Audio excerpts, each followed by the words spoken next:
ಬೆಳಗಾವಿ ನಗರದಲ್ಲಿಂದು ಮಾದಕ ದ್ರವ್ಯ ಮುಕ್ತ ಸಮಾಜ ನಿರ್ಮಾಣದ ಹಿತದೃಷ್ಟಿಯಿಂದ ಒಂದು ಪ್ರಭಾವಿ ಜನಜಾಗೃತಿ ಕಾರ್ಯಕ್ರಮವನ್ನು ಹಮ್ಮಿಕೊಳ್ಳಲಾಯಿತು. ವಿಜಯ ಕರ್ನಾಟಕ ರಕ್ಷಣಾ ವೇದಿಕೆಯ ರಾಜ್ಯಾಧ್ಯಕ್ಷರ ನೇತೃತ್ವದಲ್ಲಿ ನಡೆದ ಈ ಕಾರ್ಯಕ್ರಮದಲ್ಲಿ ಜಿಲ್ಲೆಯ ವಿವಿಧ ತಾಲೂಕುಗಳ ಅಧ್ಯಕ್ಷರು, ಉಪಾಧ್ಯಕ್ಷರು, ಕಾರ್ಯದರ್ಶಿಗಳು ಹಾಗೂ ಪ್ರಮುಖ ಪದಾಧಿಕಾರಿಗಳು ಹೆಚ್ಚಿನ ಸಂಖ್ಯೆಯಲ್ಲಿ ಭಾಗವಹಿಸಿದ್ದರು. ಸನ್ಮಾನ್ ಹೋಟೆಲ್ನಿಂದ ಆರಂಭವಾದ ಈ ಜನಜಾಗೃತಿ ಜಾಥಾವು ಪ್ರಮುಖ ಬೀದಿಗಳ ಮೂಲಕ ಸಾಗಿ ಚೆನ್ನಮ್ಮ ವೃತ್ತದವರೆಗೆ ತಲುಪಿತು. ಈ ಸಂದರ್ಭದಲ್ಲಿ ಪಾಲ್ಗೊಂಡಿದ್ದ ಎಲ್ಲರೂ ಮಾದಕ ದ್ರವ್ಯ ಮುಕ್ತ ಸಮಾಜದ ನಿರ್ಮಾಣಕ್ಕಾಗಿ ಘೋಷಣೆಗಳನ್ನು ಕೂಗುತ್ತಾ ಸಾರ್ವಜನಿಕರಲ್ಲಿ ಅರಿವು ಮೂಡಿಸಿದರು. ಕಾರ್ಯಕ್ರಮದಲ್ಲಿ ಮಾತನಾಡಿದ ಜಿಲ್ಲಾ ಅಧ್ಯಕ್ಷರು ಸುಧೀರ್ ಕಾಂಬ್ಳೆ, ಇಂದಿನ ಸಮಾಜದಲ್ಲಿ ಅನೇಕ ಯುವಕರು ದುಶ್ಚಟಗಳಿಗೆ ಬಲಿಯಾಗುತ್ತಿದ್ದಾರೆ. ಒಂದು ಉತ್ತಮ ಮತ್ತು ಆರೋಗ್ಯಕರ ಸಮಾಜದ ನಿರ್ಮಾಣಕ್ಕಾಗಿ ನಾವೆಲ್ಲರೂ ಒಟ್ಟಾಗಿ ಹೋರಾಟ ಮಾಡಬೇಕು ಎಂದು ಕರೆ ನೀಡಿದರು. ಜಿಲ್ಲೆಯಲ್ಲೂ ನಮ್ಮ ವಿಜಯ ಕರ್ನಾಟಕ ರಕ್ಷಣಾ ವೇದಿಕೆ ಅಧ್ಯಕ್ಷರು, ಅಲ್ಲಿರುವಂತಹ ಜಿಲ್ಲಾಧ್ಯಕ್ಷರು ಮಾದಕ ದ್ರವ್ಯ ಮುಕ್ತ ಸಮಾಜ ನಿರ್ಮಾಣಕ್ಕಾಗಿ ಪ್ರತಿ ವಿಜಯ ಕರ್ನಾಟಕ ರಕ್ಷಣಾ ವೇದಿಕೆಯ ಪದಾಧಿಕಾರಿಗಳು ಪ್ರತಿ ಜಿಲ್ಲೆಯಲ್ಲಿ, ತಾಲೂಕಿನಲ್ಲಿ ಈ ಕಾರ್ಯಕ್ರಮವನ್ನು ಹಮ್ಮಿಕೊಂಡಿದ್ದಾರೆ. ಇದು ಜನಜಾಗೃತಿ ಅಭಿಯಾನ. ಇದು ಪ್ರತಿ ಜಿಲ್ಲೆಯಲ್ಲೂ, ತಾಲೂಕುಗಳಲ್ಲಿ ಈ ಅಭಿಯಾನ ನಡೀತಾ ಇದೆ.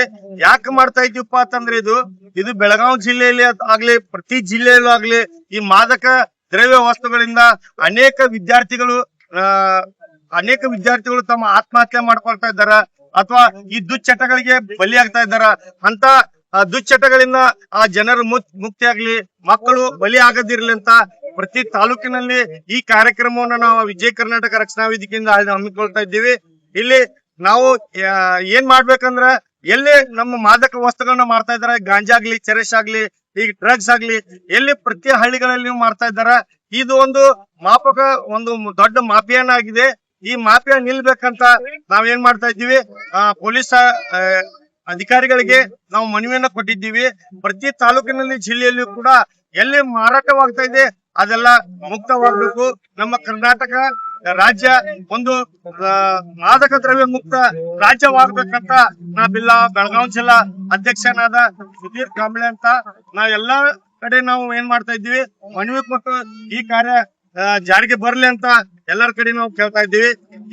ಇವತ್ತಿನಿಂದ ಈ ಕಾರ್ಯಕ್ರಮಕ್ಕೆ ಎಲ್ಲಾ ತಾಲೂಕಿನಿಂದ ಅಧ್ಯಕ್ಷರು, ಉಪಾಧ್ಯಕ್ಷರು, ಜಿಲ್ಲಾ ಮಹಿಳಾ ಘಟಕದ ಅಧ್ಯಕ್ಷರು ಹಾಗೂ ಪೊಲೀಸ್ ಇಲಾಖೆಯ ಸಿಬ್ಬಂದಿ ಮಾತನಾಡಿ, ಯುವಕರಲ್ಲಿ ಕಂಡುಬರುವ ದುಶ್ಚಟಗಳ ಲಕ್ಷಣಗಳನ್ನು ಬಗ್ಗೆ ಪೋಷಕರು ಮತ್ತು ಸಾರ್ವಜನಿಕರು ಎಚ್ಚೆತ್ತುಕೊಳ್ಳಬೇಕು. ನಮ್ಮ ತಾಲೂಕಾ, ಜಿಲ್ಲೆ ಹಾಗೂ ರಾಜ್ಯದಲ್ಲಿ ಎಲ್ಲಾದರೂ ಗಾಂಜಾ, ಚರಸ್ ಅಥವಾ ಇತರೆ ಮಾದಕ ದ್ರವ್ಯಗಳ ಮಾರಾಟ ಕಂಡುಬಂದಲ್ಲಿ ಕೂಡಲೇ ಪೊಲೀಸರಿಗೆ ಮಾಹಿತಿ ನೀಡಿ ಎಂದು ಮನವಿ ಮಾಡಿದರು. ಈ ಯಶಸ್ವಿ ಕಾರ್ಯಕ್ರಮದಲ್ಲಿ ಭಾಗವಹಿಸಿ ಸಹಕರಿಸಿದ ಎಲ್ಲ ತಾಲೂಕುಗಳ ಅಧ್ಯಕ್ಷರು, ಉಪಾಧ್ಯಕ್ಷರು, ಗೌರವಾಧ್ಯಕ್ಷರು, ಕಾರ್ಯದರ್ಶಿಗಳು, ಪದಾಧಿಕಾರಿಗಳು ಹಾಗೂ ಪೊಲೀಸ್ ಇಲಾಖೆಯ ಸಿಬ್ಬಂದಿ ವರ್ಗಕ್ಕೆ ವಿಶೇಷ ಧನ್ಯವಾದಗಳನ್ನು ಅರ್ಪಿಸಲಾಯಿತು. ನಮ್ಮ ಈ ಸಮಾಜದ ಕಲ್ಯಾಣವನ್ನು ನೋಡಿ ನಮ್ಗೆ ಬಹಳ ಖುಷಿ ಆಯ್ತು. ನಾವೆಲ್ಲರೂ ಹಗಲಿರುಳು ಬಯಸೋದು ಅದೇ, ಎಸ್ಪೆಷಲಿ ನಮ್ಮ ಪೊಲೀಸರು ಈ ಮಾದಕ ದ್ರವ್ಯದ ಬಗ್ಗೆ ಜಾಸ್ತಿ ಅವೇರ್ನೆಸ್ ಆದ್ರ ಸಮಾಜ ಕಂಟಕದಿಂದ ದೂರ ಆಗ್ತದ ಅನ್ನೋದು ನಮ್ಮೆಲ್ಲರೂ ಇದನ್ನೇ. ನಾವು ಹಗಲಿ ರಾತ್ರಿ ದುಡಿಯೋದು ಅದ್ರ ಸಲುವಾಗಿ. ಆಮೇಲೆ ನಿಮ್ಗೆ ಅದೊಂದು ಇದು ಬಂದಾದ್ಮೇಲೆ ನಮಗೆ ಕಾಳಜಿ ಬಂದಾದ್ಮೇಲೆ ಬಹಳ ಖುಷಿ ಆಯ್ತು. ಇದೇ ತರ ಕಾರ್ಯಕ್ರಮಗಳು ಮಾಡ್ತೇವ್ರಿ. ಆಮೇಲೆ ಮೊದಲು ತಮ್ಮ ಮನೆಯಿಂದಾನೇ ಸ್ಟಾರ್ಟ್ ಆಗ್ಲಿ ಇದು ಅವೇರ್ನೆಸ್. ತಮ್ಮ ಮಕ್ಳ ಬಗ್ಗೆ ಗಮನ ಇರ್ಲಿ, ಅವ್ರ ನಡೆ ನುಡಿ ಒಂದ್ ಸ್ವಲ್ಪ ನೋಡ್ಕೊಂತೀರಿ, ಅಬ್ಸರ್ವ್ ಮಾಡ್ಕೊಂತೀರಿ. ಏನಾದ್ರೂ ಬದಲಾವಣೆಗಳ ಕಂಡ್ರ ನಮ್ ಗಮನಕ್ಕ ಅಥವಾ ಸರ್ಕಾರದ ಗಮನಕ್ಕೆ ಬರೋದ್ ಬನ್ನಿ. ನಮ್ಗೆ ಈಗಾಗ್ಲೇ ಮಾದಕ ದ್ರವ್ಯ ಅಂದ್ರೆ ಏನು, ಮಾದಕ ದ್ರವ್ಯಗಳ ಅವು ಕಾನ್ಸಿಕ್ವೆನ್ಸಸ್, ಪರಿಣಾಮಗಳು ಏನೇನ್ ಆಗ್ತಾವ ಅನ್ನೋದು ಎಲ್ಲದ್ರ ಬಗ್ಗೆ ನಾಲೆಜ್ ಅಲ್ಲೆಲ್ಲಿ ಕೊಡ್ತಿರ್ತಾರೆ. ನಮ್ಮವ್ರು ಬಂದು, ನಮ್ ಬೀಟ್ ಪೊಲೀಸರು ಬಂದು ಕೊಡ್ತಿರ್ತಾರ. ಆಮೇಲೆ ನಮ್ಮ ಆಫೀಸರ್ಸ್ ಕಾಲೇಜಿಗೆ, ಸ್ಕೂಲ್ಗಳಿಗೆ, ಆಮೇಲೆ ಪಬ್ಲಿಕ್ ಪ್ಲೇಸಸ್ ಬಂದು ಕೊಡ್ತಿರ್ತಾರ. ಆ ಒಂದು ಅವೇರ್ನೆಸ್ ತಾವು ನೆನಪಿನಲ್ಲಿ ಇಟ್ಕೊಂಡು ತಮ್ಗೆ ಎಷ್ಟು ಸಾಧ್ಯ ಆದಷ್ಟು ಪಬ್ಲಿಕ್ ನಲ್ಲಿ ಇದೇ ತರ ಅವೇರ್ನೆಸ್ ಮಾಡ್ಕೊಂತ ಬರ್ರಿ. ನಮ್ಗೆಲ್ಲರೂ ಹೃದಯದ ಧನ್ಯವಾದಗಳು. ಇದೇ ತರ ತಾವು ಇನ್ನಷ್ಟು ಹೆಚ್ಚಿನ ಸುದ್ದಿಗಳಿಗಾಗಿ ವೀಕ್ಷಿಸಿ 85 ನ್ಯೂಸ್ ಬಾಕ್ಸ್ ಕನ್ನಡ ಸುದ್ದಿ ವಾಹಿನಿಯನ್ನು.